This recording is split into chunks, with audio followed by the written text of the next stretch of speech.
Buddy, I've got 4 o'clock Verizon time. And today is July 10th, 2025, which is the appointed time for the Bismarck Renaissance Authority's monthly meeting. And I'm your chair, Jim Christensen, and we have a quorum present either in person or digitally. And we would call the meeting to order and ask for consideration of the minutes from the May 8th meeting. We did not meet in June because there was no business. Move to approve. Is there a second? Moved and seconded. Any discussion, changes, comments on the minutes? They're good as is. All in favor, say aye. Aye.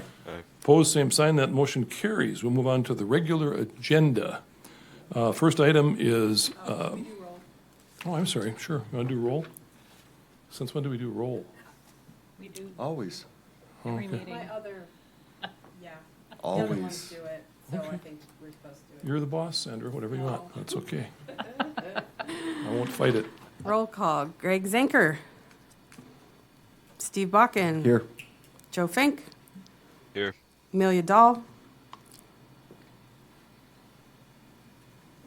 Oh, there she is. Kirsten DeWart. Here. Nancy Guy. Here. Kate Herzog. She's running late. She texted me. John Lee. Here. Chair Christensen. Here. Thank you. Thank you. It's always good to have a first, these things. Now we'll move on to the regular agenda. Item 2A is renovation of a house at 609 North 4th Street in downtown Bismarck. And this is a downtown design review item. And Isaac's going to walk us through it a little bit, and we don't know, there's no sign of an applicant yet, or are they coming, or? A representative of the applicant is online, so Oh, if okay. they wish to speak, they certainly can after this Great. quick introduction here. In case we have questions, okay. Sure. So, Chair Christensen and authority members, this first regular agenda item comes to us from Mark Haig, who is requesting downtown design review approval of a renovation rehabilitation at 609 North 4th Street, kind of on the edge of what is currently downtown fringe zoning, as you can see on the screen before you. And, you know, everything that will be on the screen was also included in the packet. So if you have those in front of you, you can see this there as well.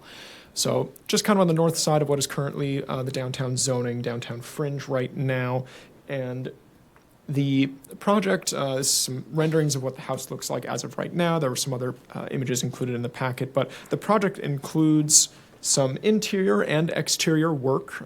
We are just reviewing the exterior work as part of this downtown design review. Interior work is not formally part of this process, but the exterior work does include replacements of windows and doors, as well as inclusion of egress windows at various locations around the property, as well as the remodeling of the entryway, the main entryway adjacent to 4th Street.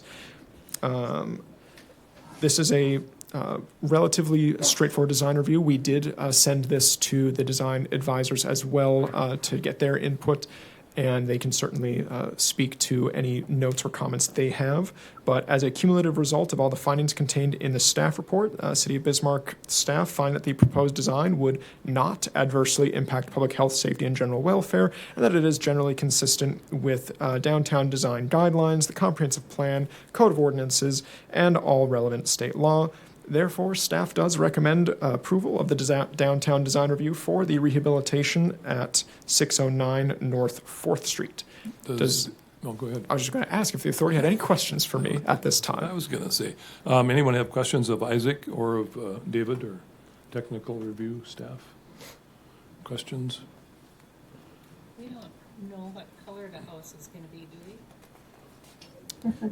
Do you want me to? What is it? Do you want me to answer that? Sure. Can you identify Go for yourself, it, Roxy. please? Yes, I'm Kelsey Hawk. I am co-owner in the project that we are renovating right now. This property sits, it's kind of a yellowish color, and it is in pretty poor condition. So we're bringing it back up to original charm to match the neighborhood. But right now we're looking at, it's kind of an off-white, right? Pretty similar. The color? Yeah, or did you Green, change- oh, and I dark. gave, Okay. I sent it with their packet. So it's different than the dry one time. Yeah. that went on there. Okay. So I think there's a picture that should actually be included with that. There's a paint sample. Kelsey, the perspective views show one in a kind of a pale green and then others in white. It's not really a pale green. That might just be the Deeper printer. Green with black trim. Okay. Okay. Other questions of Kelsey? Nancy, that satisfy? No, that's good, thank you. Okay. And I think the final green came to kind of tie in with the street because the old governor's mansion is across the street, and just to kind of keep some of the flow of the color scheme right there. Yep. David, did you want to weigh in with any comments or questions? And we'll open it back up to the rest of the authority members. Yeah, my comments to staff when they shared this with me were, and I actually just looked it up, seems fine, no issues, so, yeah. Okay. Okay. And those who are with us remotely, Joe and Amelia, questions or comments for the applicant or for staff? This is Amelia. No comments or questions from me. Okay. Joe? I move approval as presented. Second. It's moved and seconded that we approve the remodel plan. Joe moved it, I believe. Further discussion? All right.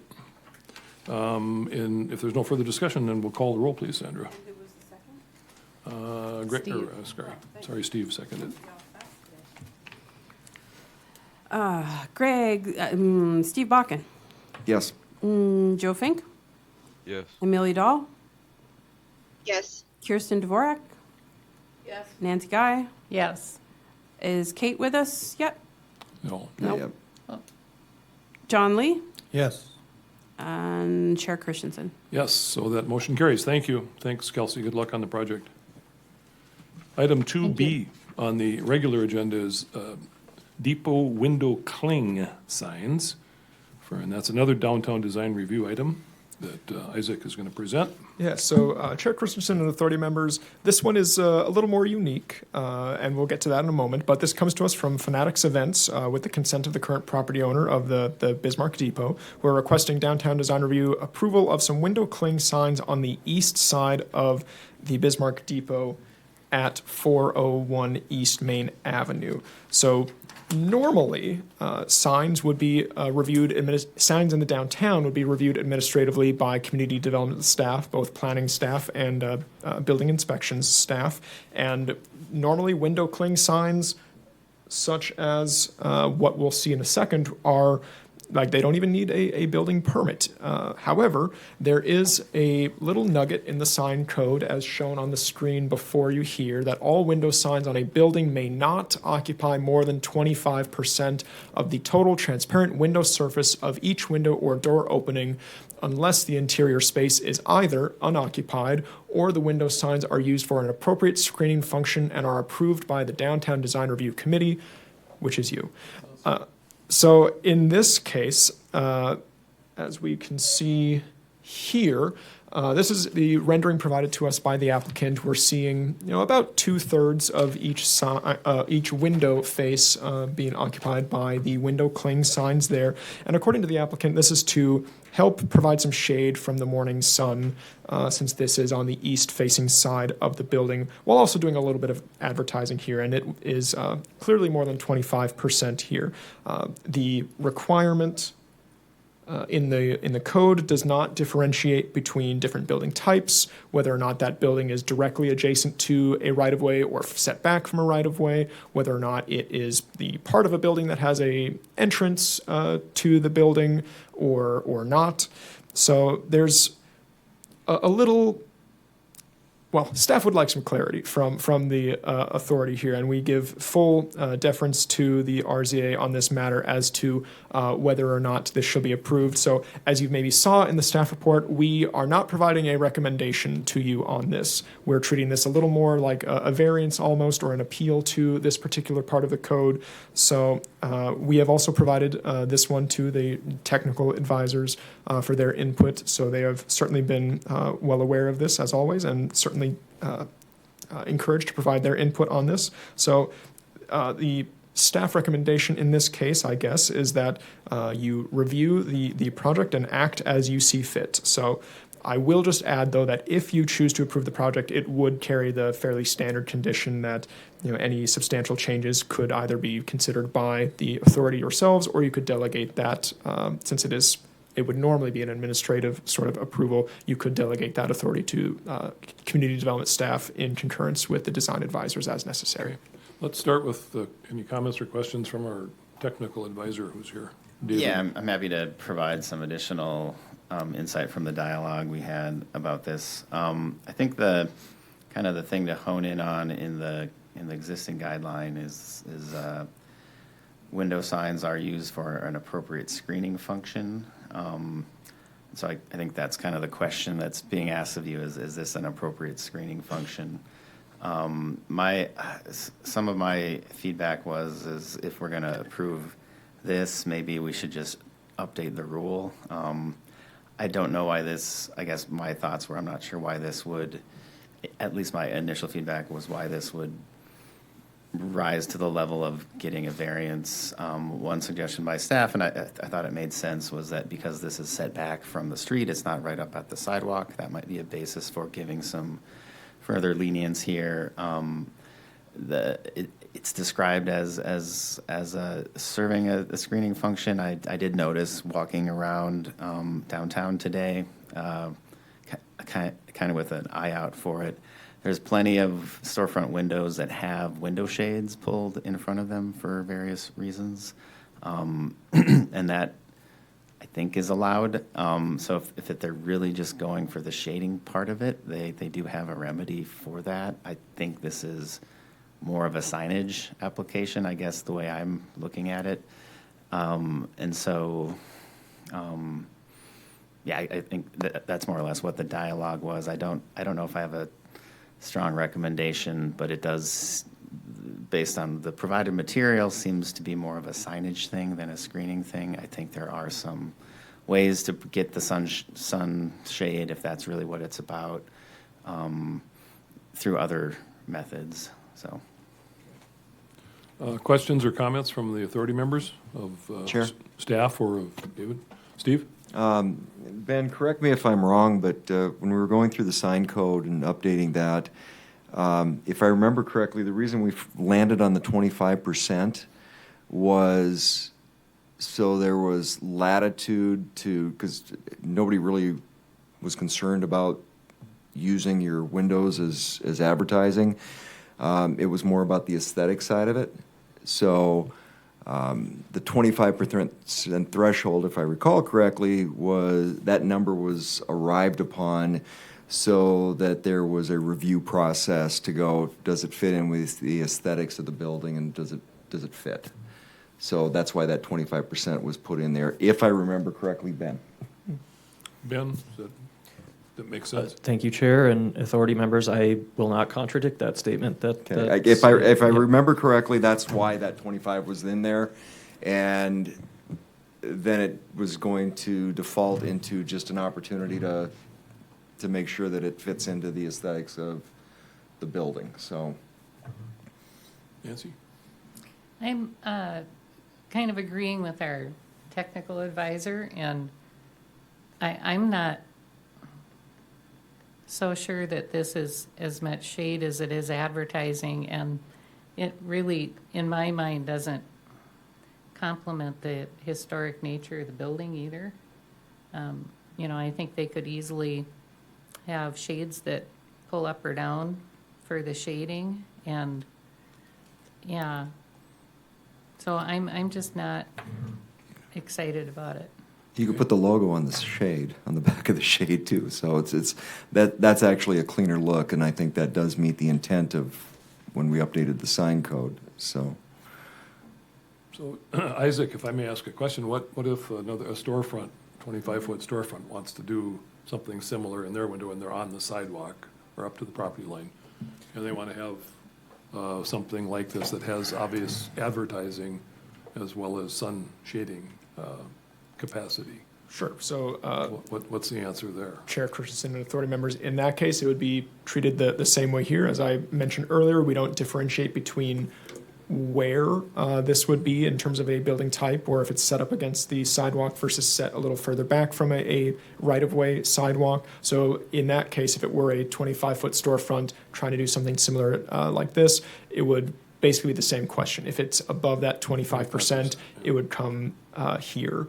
And I did double-check one thing in the sign code with the question of just using other shades or things like that. And my reading of this, and I would invite Daniel to correct me, but he is not here right now, so he cannot correct me or tell me that I'm wrong, is that if it were a shade of some kind or a curtain with no advertising or logo on it, that is would not be considered a sign. But if there were a logo or something on the shade or the curtain, then it would still follow the 25% sort of rule, even if it is within, a foot or less than a foot away from the window on the inside. So basically, if there was a shade or curtain that still had advertising on it, it would still be considered a window sign for the purpose of this section. So Just throwing that part out there. There are buildings around town, including in the central business district, that have signs hanging from the exterior of the building, right? Not behind a window, not behind the plate glass. Prince Hotel comes to mind. They've got a large for rent type of a sign that's been along the alley side of the Prince for many, many months, right? I think it's still up there. What if the applicant or anybody else wanted to just hang a sign over the outside of this building? Certainly. So if they wanted to do something like that, we would look at that most likely as a regular sign. That would most likely be a wall sign in that case. There would be a sign permit for that. That would be reviewed by building inspection staff and community development planning staff, most likely myself. And then we would make sure it would meet other areas of the code, such as the total area of signage allowed for any given property or parcel is dependent along the street frontage that it is adjacent to, and certain things like that. Is there an expiration date or a limit on those? Let's say like the historic Bismarck Tribune building there has a for sale or lease sign that's been up for over a year or longer. I'm not aware of if a sign. Ben might be aware. I've been informed that real estate signs are permit exempt. Okay. And even if a permit is given, I'm not aware of that permit expiring after a given time. Okay, thank you for that. Other questions? John? Mr. Chair, if I could. Yeah, thank you, Mr. Chairman. I do think, it's used for an appropriate screening function, but it's not lost on me that, there is advertising here. There doesn't necessarily need to be. I agree with Ms. Guy that it doesn't necessarily go with the building, but at the same time, I don't think it's obnoxious. I think the 25% rule is good to have eyes on it to see what they're doing. And to me, I can see both sides, but I would rather default to, if the building owner's okay with it and it's not something that's completely in your face, that it be approved, but just my thoughts. Kristen? And I'm going to I kind of agree. I don't mind this as much because it's not right on the sidewalk, right? It's not right on Main Street. It's not, and I'm afraid if it's a slippery slope, if we open it up too much, then you just get cluttered, and it's going to look cluttered. But this just being on a sidewalk area, or on a parking lot, isn't so bad. Mr. Chair? Yes, Mr. Bakken. And the other thing with an example like this is, are you going to add a sign to a historic building like this on the outside, and you're going to drastically change what the presentation of that building is from a historical perspective? It's like, does somebody want to take down the Northern Pacific logo and put a sign up there? I would hope not. So this is far less obtrusive for the historical fabric of the building to me. So whether it's a variance form or if with the language of the sign code that we just had eyes on this, I would move to approve. There is a Chair, motion to, I'm sorry, David, can you Just a hold on few to the things motion? to add here on just some further technical things in the code that might be worth considering for you guys. If the signage isn't totally opaque, and I'll just read the part of the code here. Any window sign or part thereof that does not completely impede visibility by a standard given provides transparency between individual letters or designs shall be counted as 50% of the window sign for the purposes of measuring maximum coverage. So it only counts for half if it's semi-transparent, if I'm reading that correctly. So if this were a little bit semi-transparent, that 25% I think could increase to 50. I don't know if that is how it has been designed. but it might be fit within that 50% or come close to it if it has that semi-transparent quality to it. Thought that was worth pointing out as I was reading the code here. Okay, thanks. Did Joe have a comment? I was just going to ask Joe or Amelia if they had anything. Yeah, Mr. Chair, if I could. Sure. Isaac, is the only reason we're seeing this in front is because staff consider this to be more than 25%? Authority member Fink, yes, that is correct. Because each individual window face, it would be more than 25% of each of those.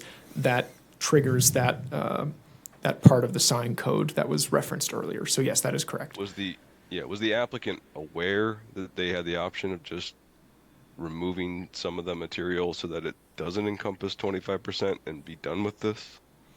Yes, so we did communicate with the applicant the referenced part of the code, which I've just put back up on screen here. So we did inform them about this and sort of talk with them a little bit before they submitted a application to bring it before this board. And their response was to no, we want to cover more.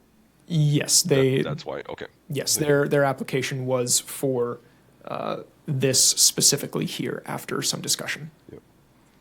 Okay. As it matters for the group, code's code. We can either change it or we can hold everyone accountable to the same rules.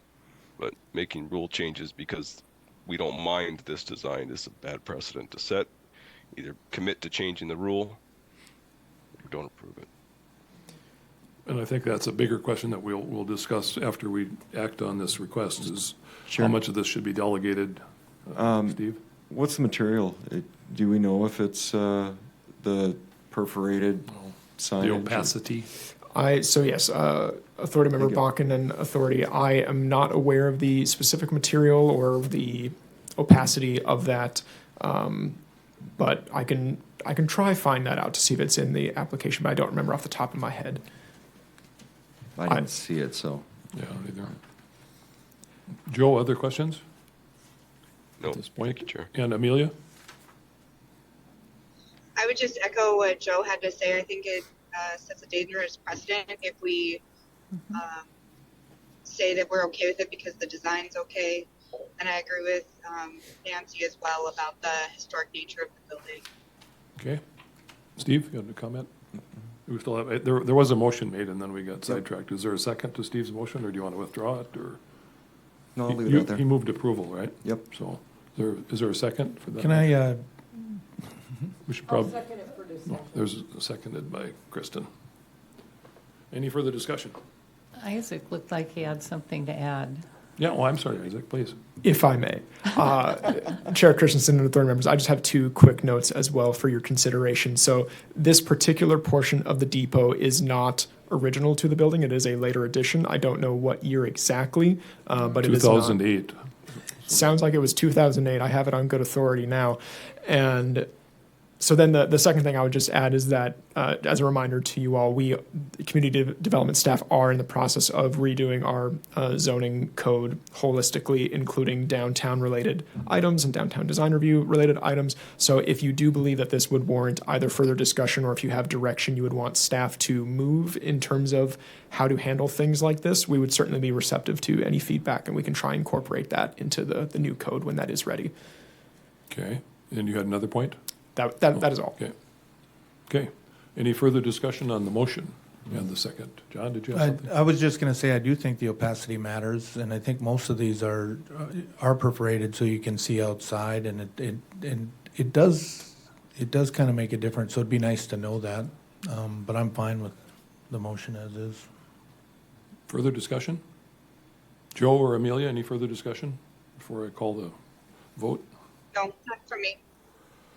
All right, would you call the roll, please, or call the roll, Sandra? Authority Member Amelia Dahl, No. Kirsten Dvorak, No. Nancy Guy, No. John Lee, Yes. Steve Bakken, Yes. Joe Fink, No. Chair Christensen. No, so that motion fails. So, next steps? Go. I'd encourage, just as a matter of order, I'd encourage the applicant to just bring this down to 25%. and let staff approve it. Just follow the rules we have on the books. Okay. Other thoughts or discussion on the matter? I don't know if that requires a motion, but if it's a consensus, John? A little confused about the 25%, because as Mr. Bacham pointed out, it was more to trigger that to come to us and look at it. A lot of these things are pretty subjective, whether we like it or not, whether it's on the street, off the street, what it looks like. So I'd like to know if the 25% is a hard and fast rule. It looks like it's just kind of something that triggers it being brought to us. Is that correct? So Authority Member Lee, Chair Christensen, and Authority members, it is a hard and fast rule in the sense that it would come to you every time it would be above that 25%. Again, it doesn't differentiate as of right now between different building types or where on a building it would be, if that answers your question. Well, I probably should have phrased it differently. The 25% isn't a no. If it's over 25%, it just means that it comes to us for approval. Yes, that is correct. Which is much different than holding someone accountable to the 25% in my mind, right? So even if we changed it, it doesn't really change anything. It's just my perspective. Okay. Yes, Nancy? In my experience, though, when I don't like these trigger things because, once you say, well, okay, we'll let this one go, then when the next one comes, it's impossible to say no. It just is, because you let one slide by. So either when we redo these, either we have a rule about this that we can stick to or we don't. Otherwise it just makes it super hard to enforce, and it makes it even more subjective. The rest of our design questions that we have are pretty well fleshed out in our design standards. And so maybe this one should, have some more teeth to it. Well, the buck has to stop somewhere, and I think we can delegate everything to staff, I guess, if we want, if we're comfortable doing that, or they may not be comfortable with that, Yep. accepting that responsibility, and that's what we're for. Chair, if I may. Yeah.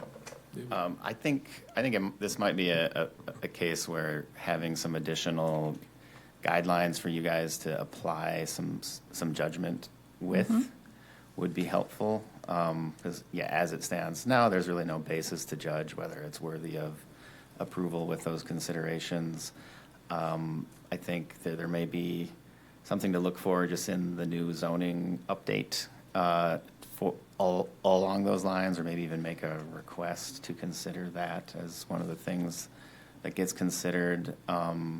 Or another option would be to direct staff and to work with us to come up with some guidelines, and then maybe reconsider this application in light of some additional guidelines that would give you guys a chance to have a basis for saying it yes or no. I don't actually have a good idea about what those would be at this time, but I'm observing the struggle here, and I think some additional guidelines that would give a basis for yes or no, so it's not always a yes because you gave somebody a yes, so. Member Buchan?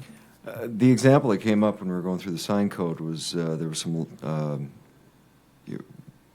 basically why the opacity's in there, why it was 25% to come back here, because the example that came up that we were trying to prevent was, hey, somebody just slapped a big sticker up their sign, and there were some law firms that had done that, had put up some signs. They were good signs, but they blocked the entire window. So that was the intent of the language that was used in this, if I recall correctly. So maybe one of the things to look at is, maybe it needs to be 30 or 35%. I see if that's been working, or if it does work, or should work in a little different direction. So that might be a little bit direction for staff to be one of the things that they review. Okay.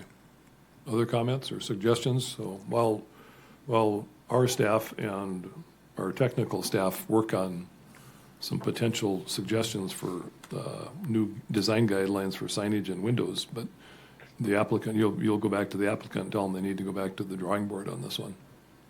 That's what I'm hearing, so. That was the, unless somebody else wants to make another motion. Who gets out the slide rule and makes sure it's 25%? That is something that typically we measure when they give us an application. If this, particularly if there's a scale provided, we can then measure it using some software to see. Measure just the lettering and then minus the, if it's. Yep, certain things like rated. that. These people have college degrees. Yeah. But I know historically there's been some heartburn buildings that were built a long time ago. One was a bank that had totally reflective bronze glass, like a mirror at street level. And it was decided a long time ago, we don't want that at street level in downtown. You want some visibility through the glass. So we wouldn't want someone putting in an all black, right, just a blackout window on Main Street.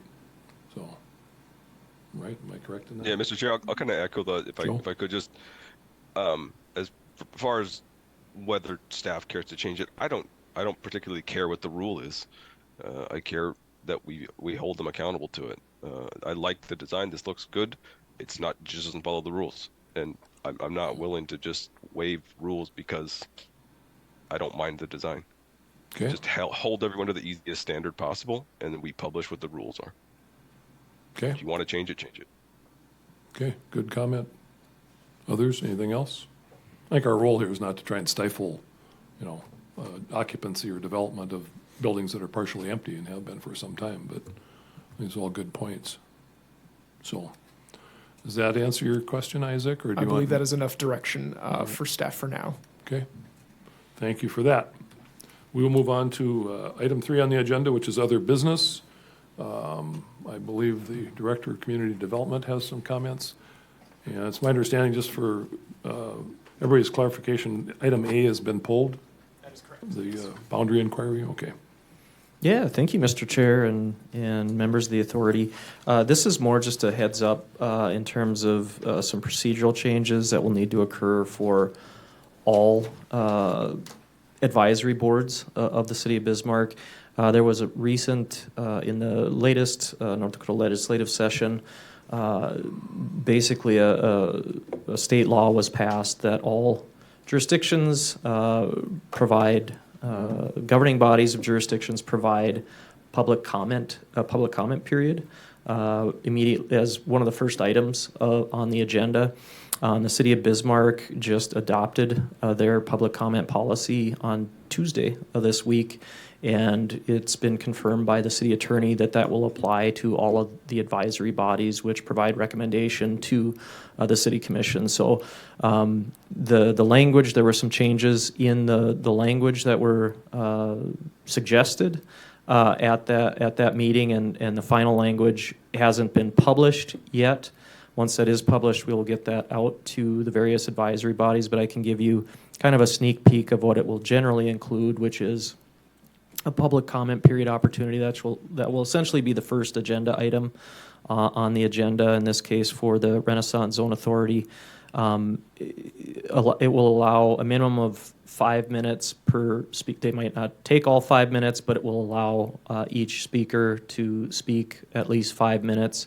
That time period can be extended upon the discretion of the chair if they so choose, and a total public comment period of 30 minutes, which can also be extended at the discretion of the chair if they so choose.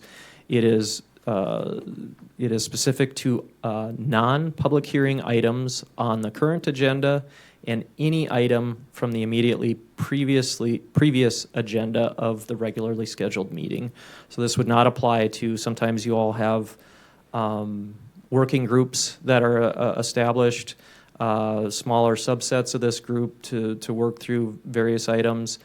It's our understanding those are not considered regularly held meetings, and it would not apply to those types of meetings. But if you are publishing an agenda that's meets at regular intervals, it would apply to those meetings. I think that's probably the high points of the policy, but more to come on that, and happy to answer any questions that you might have Any related to that questions item. of Ben? Anybody? Joe or Amelia? Anything on that one?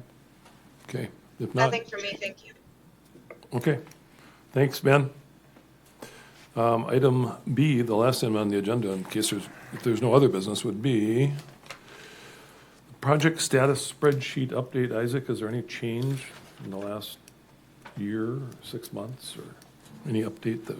Sure. So, Chair Christensen and authority members, the only sort of major difference, and even this one is perhaps a few months old at this point, is that the Jomo House, which was a previous Renaissance Zone project, has been moved from sort of approved to the completed phase.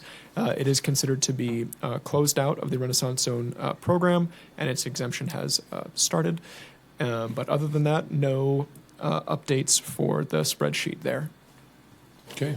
Any questions of Isaac on that? Any other business? Does anybody have anything else for the good of the order? Joe or Amelia? No? Nothing here. All right. If there's no objection, we stand adjourned until the next meeting, August 14th, if we have some business to conduct. Thanks, everybody.